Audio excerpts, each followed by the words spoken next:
Fox News Alert, I'm Brett Baer in Washington. This is a major night for two investigations affecting the Trump administration.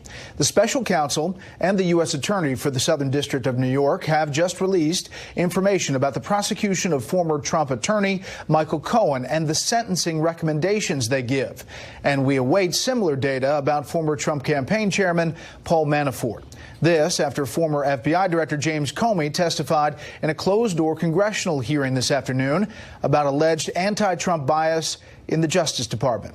We start off this evening with Chief Intelligence Correspondent Catherine Herridge on Capitol Hill, digesting all of this. Good evening, Catherine. That's right, Brett, and good evening. Within the last hour, we've had those two key filings in the Cohen case, one from the U.S. Attorney for the Southern District of New York, the other for the special counsel. The recommendation for Cohen is significant jail time, about 4 years, and a fine of $500,000. One of the filings from the special counsel does give us an indication of the kind of information Cohen offered on Russia. And that section of the filing reads in part, Cohen provided the SCO, the special counsel office, with useful information concerning certain discrete Russia-related matters, according to its investigation, that he obtained by virtue of his regular contact with company executives during the campaign. Cohen provided relevant and useful information concerning his contacts with persons connected to the White House during the 2017 and 2018 time period. Meantime, here on Capitol Hill, a short time ago, the former FBI Director James Comey wrapped up 6 hours of testimony, and at that point, he was ready to speak to reporters. When you read the transcript, you will see that we're talking again about Hillary Clinton's emails, for heaven's sake, so I'm not sure we need to do this at all. But I'm trying to respect the institution and to answer questions in a respectful way. You'll see I did that in the transcript. Republicans said the private interview under oath is designed to drill down on the FBI's actions during the 2016 election, when both campaigns were under federal investigation, including contacts between former top Justice Department official Bruce Orr and the man behind the infamous Trump dossier. We learned from Bruce Orr that Christopher Steele had told him he was desperate to stop President Trump from being president. I want to know when James Comey knew that. Democrats say the goal is to damage the special counsel and promise to shut down the House GOP investigation when they take over the majority in coming weeks. It's a waste of time to start with. And the entire purpose of this investigation is to cast aspersions in the real investigation as well. Just 2 hours into the session, a senior committee Republican cried foul, claiming a government lawyer shut down key questions. Director Comey is in there with two attorneys. I would say at his gleeful acceptance, instructed that he will not be answering a great many questions that are clearly items at the core of our investigations. But House Democrats say little of note was learned from today's private session. It's just been a wild goose chase. It's been a rerun of the same questions and answers through multiple interviews. I like TV reruns, but this is getting a little ridiculous. Okay, on Comey, what reporters were told is that we do expect him back up here for another session of this transcribed under oath interview in about 2 weeks' time. And literally, since we've been on the air, there's been breaking news in the Manafort filing. We've just have an order filed by the judge in that case in Washington. Part of that filing that goes to the special counsel allegations that he violated his deal will be kept under seal, but it does appear that part of the filing will be public. We're trying to get onto the website. As you can anticipate, it's jammed with traffic, but as soon as we have new information, Brett, we'll bring that to you.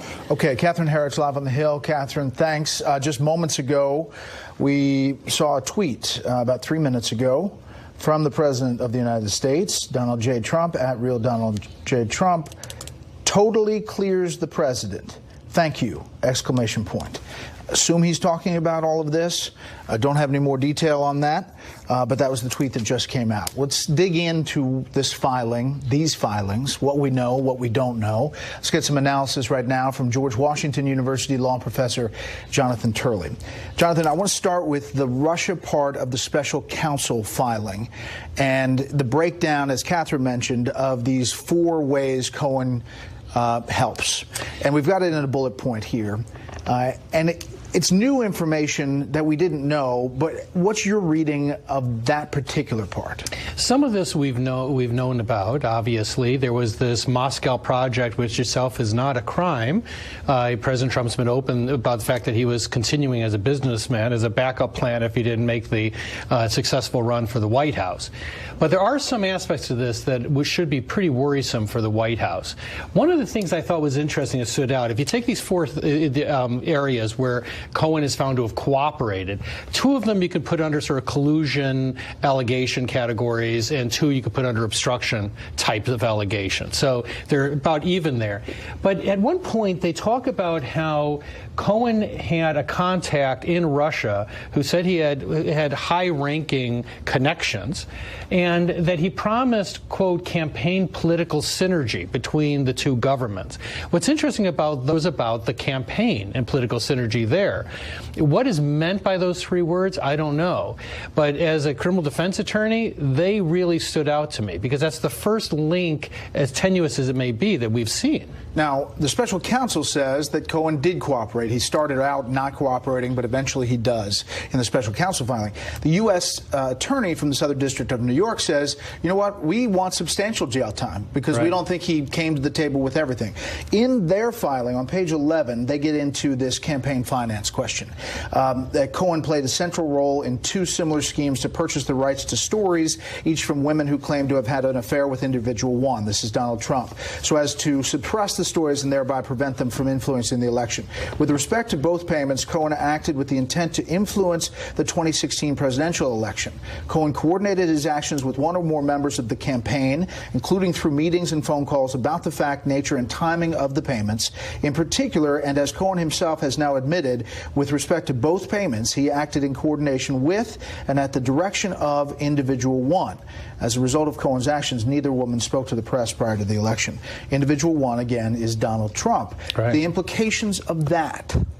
Well, it seems to me that this is directly implicating the president in a campaign finance violation. You can't possibly read this and conclude that this idea sort of sprang out of the head of Zeus for Michael Cohen. He was doing this certainly to benefit Donald Trump, but they suggest that he did this in coordination with Donald Trump. And direction of. And direction of. And they go on to say that this was an effort to influence the election from the shadows. So they're saying that these two individuals, including the President of the United States, tried to influence the election through the shadows. So what we know at a minimum is this is going to be part of that report going to Congress, and it's going to hit hard. I mean, it's clear that they're saying, they actually say Michael Cohen is credible now. You know, they list all of his lies, his history of deception and greed, but they say now we think he's telling the truth about this stuff. So this is going to be what we see in that part of the report that gets issued from the special counsel, and they are directly implicating the President of the United States. Now, federal election campaign violations are rarely criminal matters, but they can be a crime. The issue is not how serious is this crime to prosecute. The issue is the special counsel has come as close as you could get to accusing the president of a conspiracy to commit a crime. If the special counsel... You're saying like an unindicted co-conspirator? Yeah, I mean, it's everything but the name. You know, it's pretty hard to avoid that Donald Trump is all over this in the language picked by the prosecutors. Now, the problem is not that the crime itself is a huge one. The problem is that if the president engaged in any actions to conceal that crime, and there's evidence of it, right, then it becomes much more serious, because then you can have obstruction issues that are real ones. It's obstructing a crime. So the secondary crime could actually be more serious. What the special counsel was told to do was to get to the bottom of Russia's interference in the 2016 election. In that Russia section, we see the beginnings, but we don't see all the puzzle pieces here. Yeah, I think there's good news here as well, in the sense that, you know, the thing that caught my eye was that synergy conversation with some unknown Russian. But it also says that nothing came out of that. Cohen didn't even follow up on it because he was already working on the Moscow project. Now, it seems to me that you could argue that Cohen at least viewed this as all about the Moscow project. He had a line going on there, didn't even pick up the phone, essentially, to call back this guy. If there was real collusion in a criminal sense, some type of conspiracy, this sure doesn't look like it. You know, phone calls that aren't followed up, suggestions that these two individuals meet. The other thing is laying the groundwork, it seems, for some kind of obstruction case. And that is, fourth, Cohen describes the circumstances of preparing and circulating his response to the congressional inquiries. In other words, getting that out to inside the White House. Yeah, I think the thing to watch here, at least from my perspective, is that obstruction has largely been focused on the firing of Comey, which I've never believed was a serious obstruction case, because I just don't believe you could make out all the elements of obstruction there. But here you see emerging a separate basis for obstruction that the special counsel may be working on. This idea of federal election law violations, the payment to these women, and whether the president obstructed efforts or attempted to mislead on those points. So we may be seeing a sort of metastasized obstruction case here, which is spreading to other areas. Right. And last thing here, this is really a case that eventually lands on the lap of the incoming House Democratic leadership. Do you believe that the special prosecutor, the special counsel, could subpoena the president? Do you think that there's a lot of legal questions there? Well, judging from what's in these papers, if I was representing a client, I would expect a subpoena. But it changes because you have the President of the United States. Can he subpoena the president? I think he can. Could he win in that fight? Probably, but you need the runway to do it. If he's going to do it, he needs to get a report out, or he needs to get a subpoena out now, because he's going to be in the courts for a while. Okay, stand by. Some breaking news. We just have received a heavily redacted filing on the Paul Manafort side of this investigation. Catherine Herridge back with us from Capitol Hill with that. Catherine? Okay, so Brett, I'm still going through the document as we speak, but I want to draw your attention to sort of the back end of the document. It's heavily redacted. It's heavily redacted, and at around page 8, it gets to the substance of the allegation that he lied to members of the special counsel team, which was a violation of the plea agreement. It cites an episode in May of this year, a text message basically authorizing a third party to be in touch with the administration. And then it also cites an episode in February of this year that one of Manafort's work colleagues said that Manafort had claimed that he had been in touch with the administration. I don't know who that work colleague is, but I think you want to ask yourself whether it could have been Rick Gates. The only reason I mention that because, of course, Rick Gates is another individual who has admitted to lying in the course of this investigation, but he is now cooperating with the special counsel. I'm still going through the record, but those seem to be two of the foundational lies they say Manafort made, because after the plea agreement, the understanding was that he would no longer have that contact. But again, and I'm still looking through the record, that is a process crime. It's lying about his actions, but it's not going to the issue of contact with the Russians. I'm still reading through the records. Let me come back to you when I have more, but those are two things that jump out at me right there about violating the agreement. Okay, Catherine, thank you. As we look at these documents You're just welcome. coming to us, you can see the redacted portions, and they're significant on some of these pages, much like you saw in the Michael Flynn filing. Back with Jonathan Turley, as we're sifting through this, it seems like some of the redacted parts are lying about the fact and frequency of connections with, we don't know, redacted, falsely told investigators about, and it's electronic communications and travel records. So obviously the special counsel is making a case here that they can't trust Manafort, and they're going to go back and he told multiple discernible lies, it says. These were not instances of mere memory lapses. If the defendant contends the government has not acted in good faith, the government is available to prove the false statements at a hearing, saying they have the evidence to back it up. Right. First of all, we know that Paul Manafort is not very discerning. You know, he was nailed even before trial on the phone, essentially trying to influence witnesses. And that was a particularly moronic act, since you have to know that your phone is being monitored at that stage when you're under home confinement. And it does sound like this it fulfills that pattern. They're suggesting that they have tapes and other proof that he directly lied. What I think is interesting about both these filings, though, is you have two individuals here, even Michael Cohen, who's clearly not giving the special counsel what he wants. And we've seen that with Corsi, we've seen that with Papadopoulos, that here you've got someone like Cohen over here who's cooperating across the board, but not enough. And the question is why? What is it that they want Cohen to say? And that, I think, fulfills the narrative of the White House, that Cohen is not exactly a discerning individual himself. Well, in fact, the president has said he's a bold liar. He's tweeted that this guy lies all the time. Yeah, et cetera, and Cohen's about as discerning as a jukebox. Anyone that puts a quarter in, he'll play the tune. And so here you've got this guy who has a bad reputation for saying anything that will help him, but not saying enough to please the special counsel. Now, what is really clear here, well, the Cohen aspect, and this is too late for Paul Manafort, who's going to be ground into a fine pumice, but it's clear with Cohen that this is not the end. For Cohen, they're dangling out what's called a 5K 1.1 letter, which is basically a cooperation letter. And they come back repeatedly and say, you don't have that letter. And so what they're doing is essentially turning this into a canned hunt. They're going to hit him with a sentence. The only way he's out of that cage is if he tells them what they want to hear. But that actually is concerning to me, because here's a guy who's obviously cooperating fully. They say he's credible. So what else did they want him to say? Right. And when you look at where the narrative breaks down, you begin to get an idea, where Cohen says, look, nothing happened out of this contact with the Russians. Yeah. Nothing went forward. And one suspects that that wasn't good enough.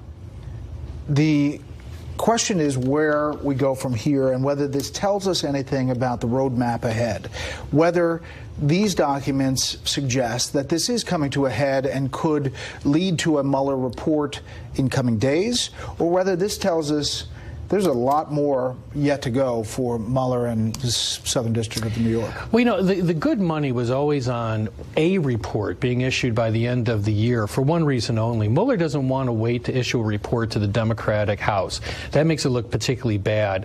It would be better to issue at least the collusion part of the report by the end of the year. It's not clear if that's going to happen. But what is clear out of here, and we've known this for a couple weeks now, is that they are trying to bag Donald Trump. I mean, I know that may sound like, oh, how naive that is, but most of us assume that the trail, if any trail that was there, it was long, cold, and barely discernible. In the last few weeks, we've seen Mueller pressuring witness after witness specifically to create a clear shot to Trump. And so what's appearing, the delay here, is they're seeing if they can get that final puzzle piece. The question is what that is. We know Mueller hasn't gotten what he wanted. The question is, has he gotten enough? In this filing on Manafort, there are multiple references to this guy, Konstantin Kilimnik. Mm-hmm. He was referred to repeatedly in Manafort's trial in Virginia. Prosecutors said Kilimnik was basically based in Cyprus, also known as Dr. K, and helped Manafort complete what they said was his illegal financial transactions from many of shell companies in Cyprus.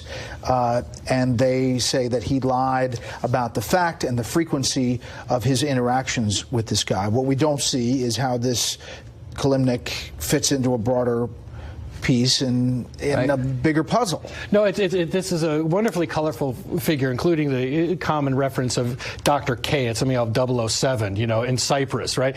But every time we get to Dr. K, everything's blacked out, which indicates that there's ongoing investigations and possibly information they don't want Cohen to see, because Cohen is in the dark here. When you go for a proffer, when you go for immunity, you're given what's called a queen for a day. It seems like, according to these filings, he got a queen for 7 days, where he sat down at least 7 times to proffer what he knows. That's exposing you, by the way. People misunderstand that. Those statements can be used against you to some degree. Clearly in those meetings, he gave them a lot, which they're sort of begrudgingly acknowledging here. Not enough from the perspective of the New York prosecutors. And that's sort of interesting in itself, by the way, because the New York prosecutors are really the boots on the ground in terms of his crimes. They look very closely at Cohen, and they clearly don't like him, and they want him in jail for a significant period of time. These prosecutors, both the special counsel's office and the Southern District of New York, are really putting the screws to these guys. And what I can't determine is whether they're getting what they're looking for? And is it painting this picture? Well, they're clearly not, right? Yeah. I mean, and so in the big picture, doesn't that seem like, if you're on the Trump team, you look at this and say, I mean, there's some here that we're concerned about, obviously. Yeah, they should be concerned. But is the big shoe dropping in these documents? No, I think that actually there are positive aspects to this. Each of the tantalizing aspects about Russian contacts seem to die on the vine and go nowhere. So this is a sort of a speaking filing, and it doesn't say much about anything other than preliminary conversations and some frustration, obviously, that Cohen is not giving them more. So the question, I think, on a lot of people's minds is going to be, with this level of cooperation, what was the missing detail here for Cohen? Because he seems to have dropped a dime on everyone, but he didn't do enough.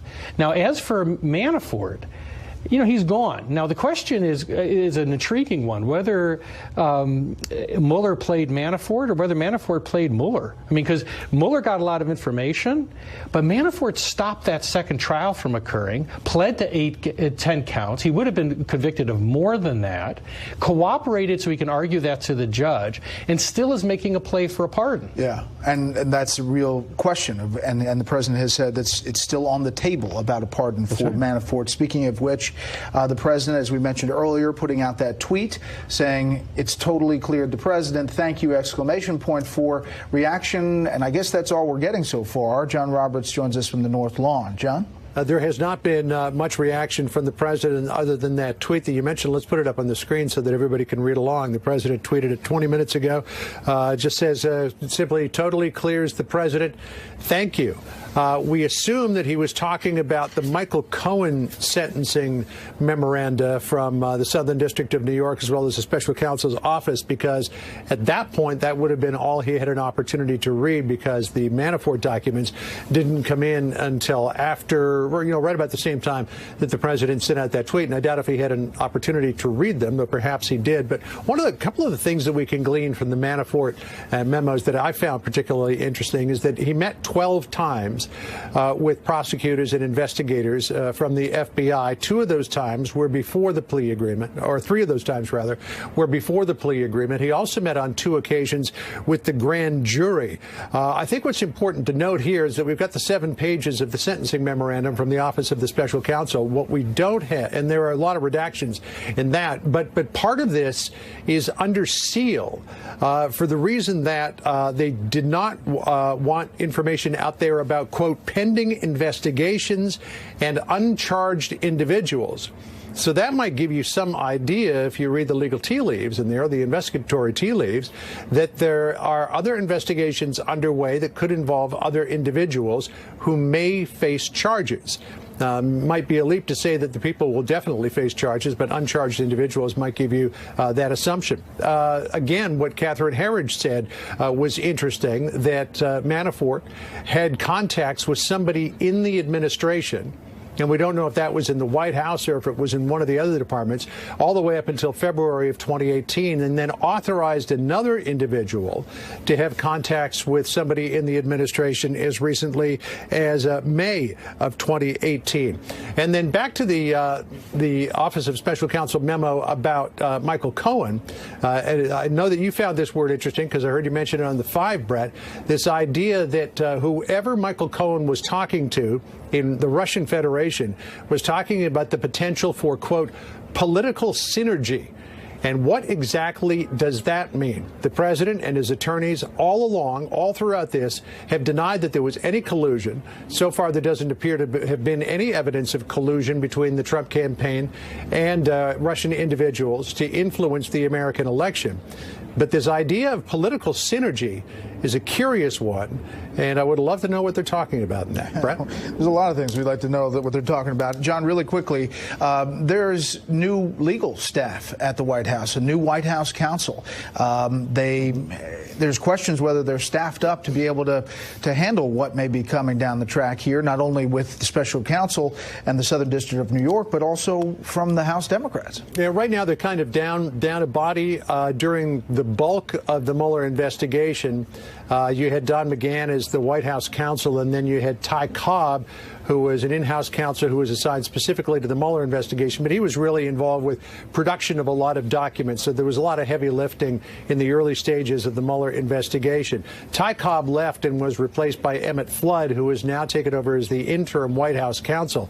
But he doesn't have the same degree of heavy lifting with document production that Ty Cobb did. And Pat Cipollone will be coming in very soon as the White House counsel. And Emmett Flood will either depart or he'll go back to the job that he had after Ty Cobb left, which is looking after the Mueller investigation. But you're right. There's potentially a lot coming down the tracks here. And then when you consider all of the investigations that are going to be launched up on Capitol Hill when the Democrats take over the House, the counsel's office here at the White House is going to be a very, very busy place to be, Brett. All right, John, we'll head back as news warrants. Let's go back to Catherine Herridge, who's been digesting the Manafort filing. She's up on Capitol Hill. Catherine. Right. Just an observation about the timeline, and perhaps Professor Turley could weigh in as well. When we got the notice from the judge that there was an order, the judge said that there were two documents. One would be completely under seal, so not public, and the second would be public, but with these heavy redactions. If you actually look at the dates in the public document with redactions, what you see is everything is in this post-election period, post-administration period, post-guilty plea from Manafort. So largely 2018 allegations of witness tampering, as well as contact with the administration, sometimes directly or through a third party, which they say violated the agreement.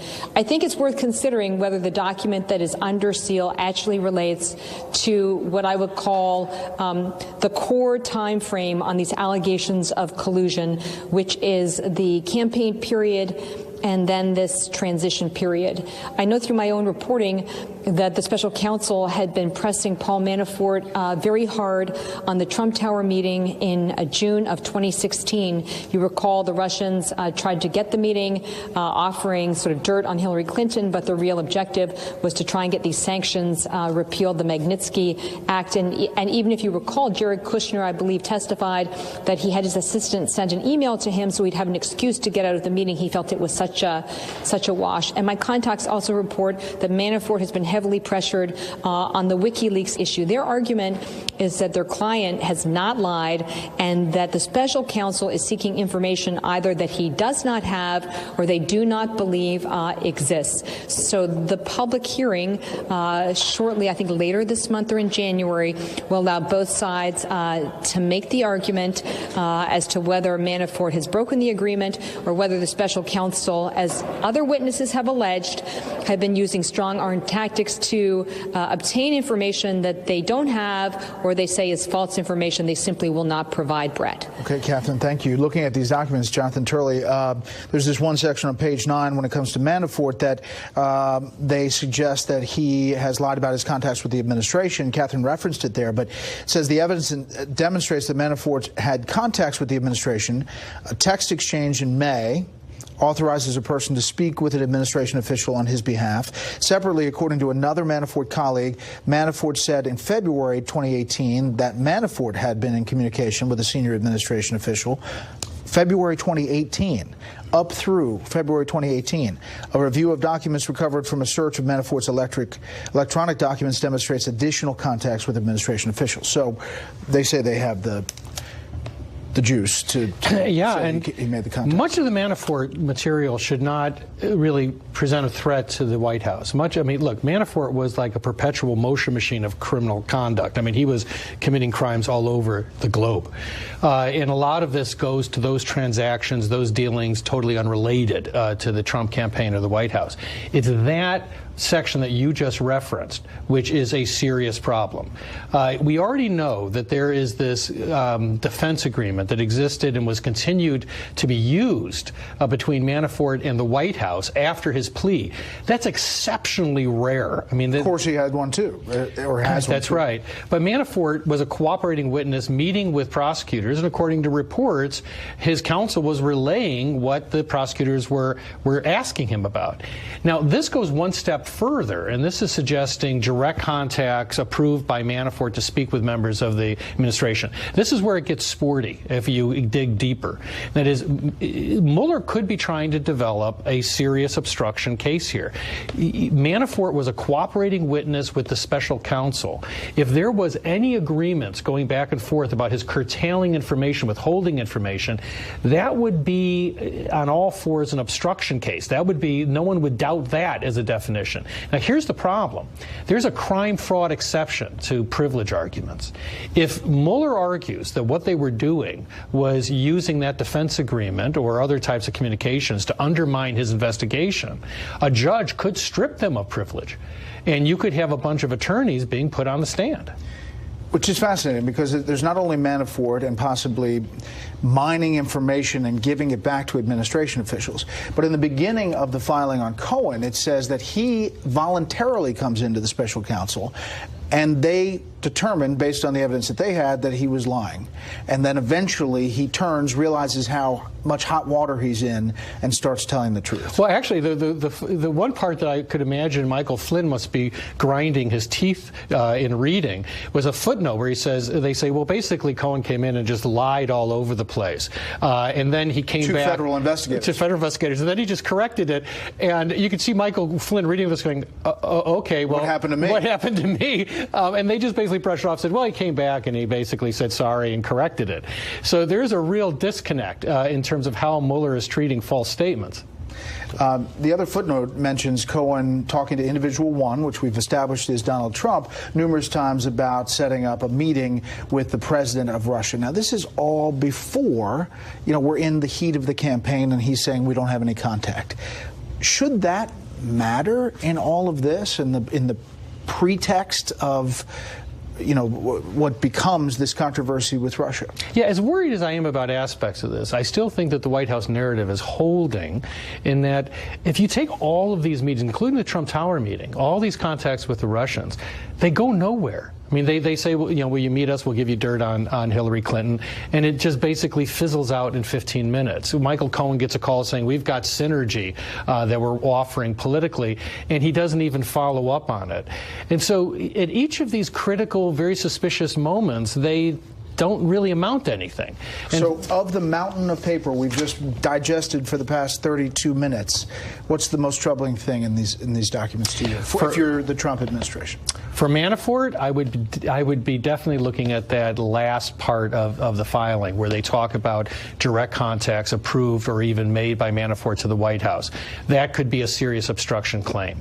For Cohen, I would be most concerned about the fact that they keep on saying you don't have a 5K 1.1 letter.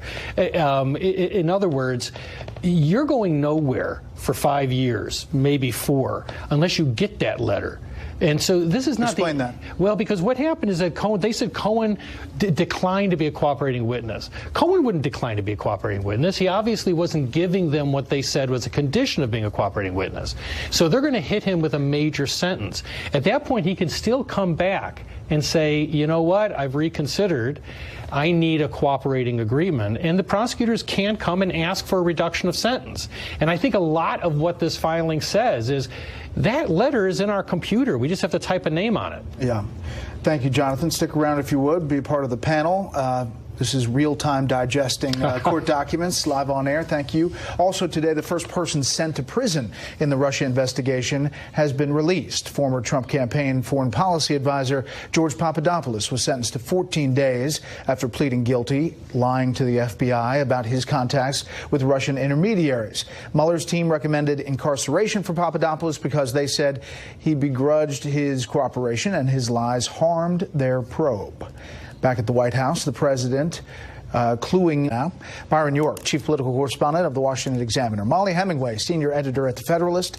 David Campney, senior politics writer for U.S. News and World Report. And we welcome back George Washington University law professor Jonathan Turley. Okay, Byron, Molly, David, you've had time to read through. Byron, you first. Well, I think with the case of Michael Cohen and Paul Manafort, you've always had to divide the actual personal crimes they committed in their own businesses versus the things that were related to Donald Trump. So taxi medallions, tax evasion, all of that stuff that Michael Cohen pleaded guilty to, and that's the stuff that's going to get him the real jail time, remember. You can kind of separate that. And likewise with Manafort, some of the Ukraine dealings, all of his shady businesses, buying a million suits and all of that stuff, you can separate that. So the question is, what new does this tell us about Trump? And as far as Michael Cohen is concerned, it doesn't tell us a lot more new, I think. The campaign contributions, the issue of paying off Stormy Daniels and Karen McDougal, and prosecutors characterizing that payoff as at the direction of. Yes, as the direction of the president, or at that time the candidate, characterizing that as an illegal contribution. That could be troublesome for the president. I don't think there's a lot new on that. And also we heard that maybe Cohen had some contacts that we did not know about. As far as Manafort is concerned, you have more contacts with the administration. But most of what they're angry at Manafort about is he's still lying about his business in Ukraine. So I'm not sure that really changes the dynamic of the Trump-Russia scandal. Molly. I think the reason why this is important, too, is that we were sold the special counsel as an investigation into treasonous collusion with Russia to steal the election. And when you go through these, and I've done a cursory review, I would like to go through it again, we're not seeing treasonous collusion with Russia, nor anything close to it. And that's important because this is a wide-ranging special counsel that has found all sorts of things, gotten people to make plea agreements, or, now we're at the sentencing stage for people. And this is something that even the people who set up this special counsel are now admitting that it was set up not because they thought there was treasonous collusion with Russia to steal an election. We actually know from their own texts that at the time they set up the special counsel that they knew that there was not evidence of that, but in their words, to rein in the president and to constrain him. This is a very high price to pay for Donald Trump winning the election, and it's very important that people care about rule of law. Not that you can't find things that people have done that are crimes, but that there is an important issue here about the federal government, how it runs, and whether it's okay to win an election, even if it makes certain people very angry. There is, as we referenced earlier, that part about Russia, David, in the special counsel filing, where he talks about how Cohen cooperated on the Russia-related matters. It seems to me sort of like coming attraction, not a... Yeah, I mean, there's also a divide on how much Cohen cooperated. It seemed like the Southern District Court wants to send him away. Mueller seemed to say, oh, he's playing ball with us. Let's be a little more lenient. To me, the top line of this whole thing, all these documents, is one thing. It's that the Southern District Court of New York says the President of the United States engaged in a criminal conspiracy to violate campaign finance laws through those two payments. Forget the collusion. I don't think... Well, this stack of papers does not prove the collusion, but just read it. Individual 1 is cited in this document 24 times, and it says Individual 1 directed a criminal conspiracy with his attorney to violate campaign finance, basically saying the President of the United States committed a felony. Right, at the direction of, and that's the part that really captured everybody's attention, Molly. And I know I might be disagreeing, which I never want to do, with Professor Turley here, but I think it's not an open and shut case. This is a very interesting section of the sentencing memo, and it is extremely overwritten. It is very dramatic. I don't think it's settled whether this would be a campaign election violation. And in order to make that case, you should live your life in such a way that nobody ever tries to get you to pay money for silence. You should live your life that way, and I don't think that Donald Trump has lived his life that way. But in order to make this case, they basically are going to have to prove that Donald Trump has literally never paid anyone for their silence. That is something I might not be willing to risk. But in the background, obviously, of all of that is the election that is ongoing. And you mentioned the writing there. Here it is. This is full-screen memo number 2. Cohen's commission of 2 campaign finance crimes on the eve of the 2016 election for President of the United States struck a blow to one of the core goals of the federal campaign finance laws, transparency. While many Americans who desired a particular outcome to the election knocked on doors, toiled at phone banks, or found any number of other legal ways to make their voices heard, Cohen sought to influence the election from the shadows. He did so by orchestrating secret and illegal payments to silence 2 women who otherwise would have made public their alleged extramarital affairs with individual 1, Donald Trump. In the process, Cohen deceived the voting public by hiding alleged facts that he believed would have had a substantial effect on the election. It is this type of harm that Congress sought to prevent when it imposed limits on individual contributions to candidates. Jonathan. Well, first of all, Molly's point is a good one. You still have to prove the crime. What's different here is that previously it was Michael Cohen that was alluding to Donald Trump's involvement. This is the special counsel saying it in a filing and saying that it views this account to be, quote, credible, if you look at both these filings together. That is serious. Now, it's not that the federal election crime itself is as serious. In some ways, obstruction is a type of parasitic crime. It lives off another crime. So if the special counsel is saying, look, there was this crime here on the federal election laws, and then there was an effort to obstruct efforts to reveal that crime, then the obstruction crime could become actually more serious than the original crime. That's the problem for the Trump administration, because courts will find that a very credible argument. Now, at the end of the day, I think there's still good arguments he could make that I was doing this as a husband. I was trying to basically silence people that I allegedly had affairs with.